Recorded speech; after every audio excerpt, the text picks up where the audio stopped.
puji Tuhan, oleh kemurahan Tuhan, oleh kebaikan Tuhan saja kita boleh berjumpa lagi dalam renungan harian di hari ini yang saya percaya terus menolong kita, memberkati kita untuk kita terus bertumbuh dalam kehidupan rohani kita. Mengawalinya mari kita berdoa. Puji syukur kami naikkan kepadamu ya Tuhan di hari ini, karena Tuhan berikan kami waktu dan kesempatan kembali untuk kami mau membaca, mendengarkan dan merenungkan sebagian dari firman-Mu. Roh yang kudus, tolonglah kami, urapilah dan berkatilah kami dengan firman-Mu di hari ini. Dalam nama Tuhan Yesus Kristus kami berdoa. Amin. Nats firman Allah yang menjadi perenungan kita bersama di hari ini saya ambil dari Kolose pasalnya yang ke-1 pada ayatnya yang ke-3 sampai dengan ayatnya yang ke-14.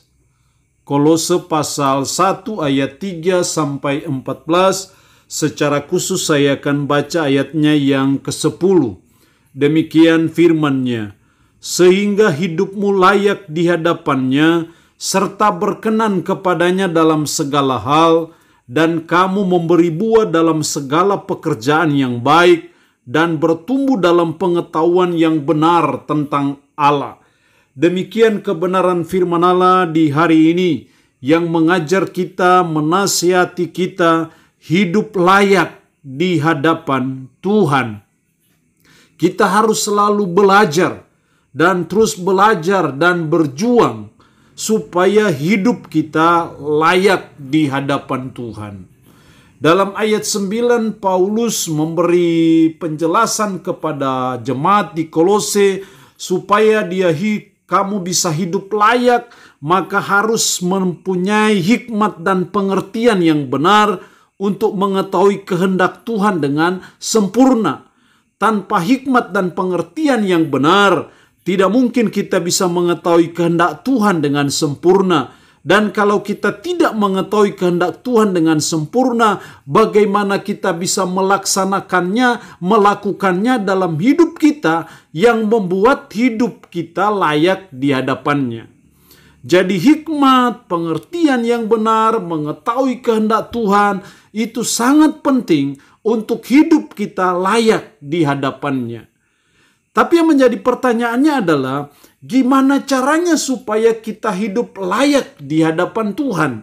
Perbuatan macam apakah? Kehidupan model apakah? Pola hidup yang seperti apakah yang mengindikasikan bahwa hidup kita layak di hadapan Tuhan? Setidaknya 3 hal. Dalam ayatnya yang keempat, karena kami telah mendengar tentang iman-Mu dalam Kristus Yesus. Paulus bersyukur kepada Tuhan dan selalu berdoa untuk jemaat yang ada di Kolose karena tindakan mereka, perbuatan mereka tentang iman dalam Kristus Yesus. Dengan kata lain bahwa mereka memiliki iman kepada Yesus Kristus, dan itu yang membuat hidup mereka layak di hadapan Tuhan. Kitab Ibrani berkata, tanpa iman tidak mungkin hidup kita berkenan kepada Allah. Jadi iman kita kepada Allah di dalam Yesus Kristus adalah langkah awal dasar untuk hidup layak di hadapan Tuhan. Tanpa iman kepada Kristus, tidak mungkin hidup kita layak di hadapan Tuhan, hidup kita berkenan kepadanya dalam segala hal. Jadi hal yang pertama, kita harus memiliki iman. Seperti yang dimiliki oleh jemaat Kolose, sehingga Paulus bersyukur dan terus berdoa kepada mereka karena mereka memiliki iman kepada Kristus. Dan ini yang harus kita punyai supaya hidup kita layak di hadapan Tuhan. Yang kedua, masih dalam ayatnya yang keempat, karena kami telah mendengar tentang iman-Mu dalam Kristus Yesus dan tentang kasih-Mu terhadap semua orang kudus. Dan tentang kasih-Mu terhadap semua orang kudus. Jemaat Kolose tidak hanya punya iman kepada Kristus Yesus, tapi juga mereka memiliki kasih terhadap semua orang kudus. Disinilah saya melihat yang kedua, supaya hidup kita layak di hadapan Tuhan, maka kita harus memiliki kasih. Kita membutuhkan hikmat pengertian yang benar untuk mengetahui kehendak Tuhan dengan sempurna. Dan salah satu kehendak Tuhan adalah kita harus hidup di dalam kasih, kita harus memiliki kasih, kita harus melaksanakan kasih dalam hidup kita sehari-hari. Dan bila saudara dan saya mengimplementasikan kasih dalam hidup kita sehari-hari, maka kita akan hidup layak di hadapan Tuhan.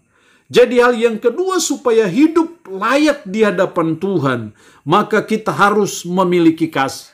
Kita harus hidup di dalam kasih. Kita harus mewujud nyatakan kasih itu dalam hidup kita sehari-hari.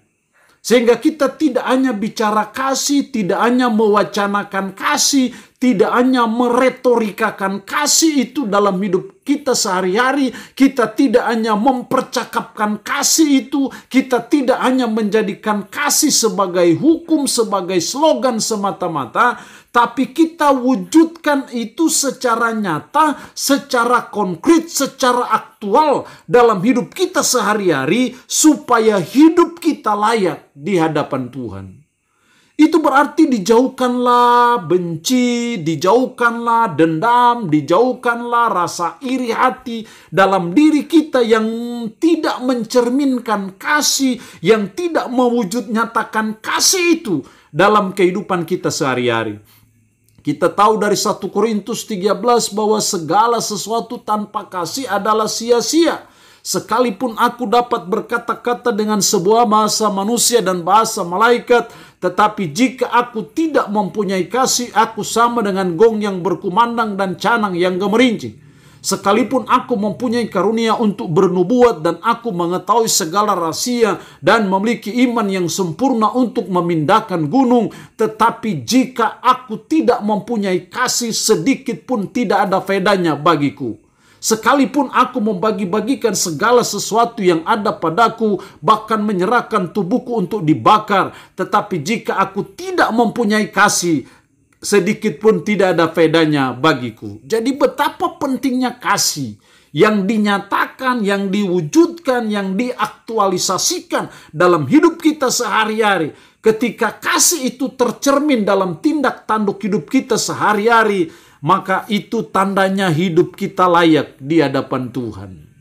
Yang ketiga, supaya hidup layak di hadapan Tuhan seperti jemaat Kolose ayat 5. Oleh karena pengharapan yang disediakan bagi kamu di surga. Tentang pengharapan itu telah lebih dahulu kamu dengar dalam firman kebenaran, yaitu Injil.